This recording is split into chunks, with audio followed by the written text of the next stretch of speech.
මම පොඩි ප්‍රශ්නයක් අහන්නම්. ඔයා කවදා හරි දැකලා තියෙනවද? කඩේක සීමිත ප්‍රමාණයක් පමණයි කියලා ගැහුවම මිනිස්සු පොර කාලා ඒ බඩු ගන්නවා.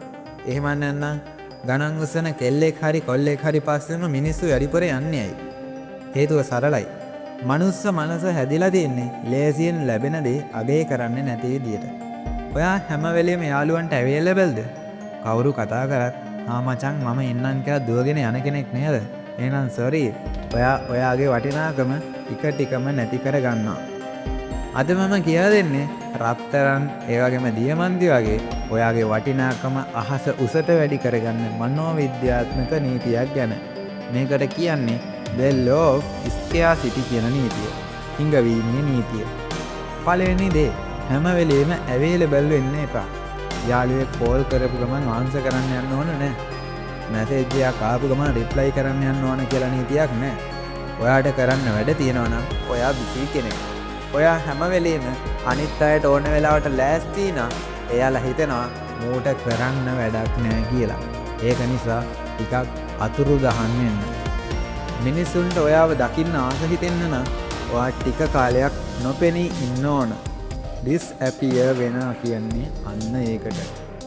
දෙවැනි දේ විවෘත පොතක් වෙන්න එපා.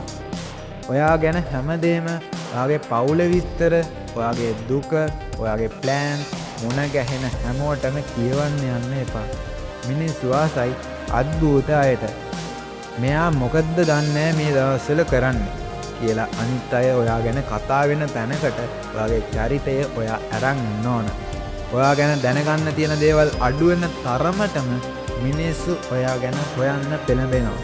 ඒක තමයි මේ ලෝකේ ආකර්ෂණය කියලා කියන්නේ. තුන්වෙනි දේ නැහැ කියන්න පුරුදු වෙන්න. කවුරු හරි ඔයාට වැඩකට කතා කරොත් මට මේ වෙලාවේ බෑ මචං මට මගේම වැඩක් තියෙනවා කියලා එළින්ම කියන්න බය වෙන්න එපා. ඔයාගේ කාලයට ගරු කරනවා නම් විතරයි අනිත් අයත් ඔයාගේ කාලයට ගරු කරන්නේ. ඒක නිසා yes man කෙනෙක් වෙන්න එපා. ඔයාගේ අවධානය කියන්නේ තෑග්ගක්. ඒක හැමෝටම නොමිලේ බෙදන්න එපා. ඒක වටිනායට විතරක් දෙන්න. දියමන්ති ගණන් යන්නේ ඒවා හොයාගන්න අමාරු නිසා. ගල් කැට කාටවත් එපා ඒවා පාරේ ඕන තරම් තියෙන නිසා. අද ඉඳන් ගල් කැටයක් නොවි දියමන්තියක් වෙන්න. ටිකක් හිඟ වෙන්න. එතකොට ඔයාගේ වටිනාකම නිකන්ම වැඩි වෙයි. මේක try කරලා බලන්න. තවත් මේ වගේ වීඩියෝ එකක් මම ඉක්මනටම අරගෙන එන්නම්.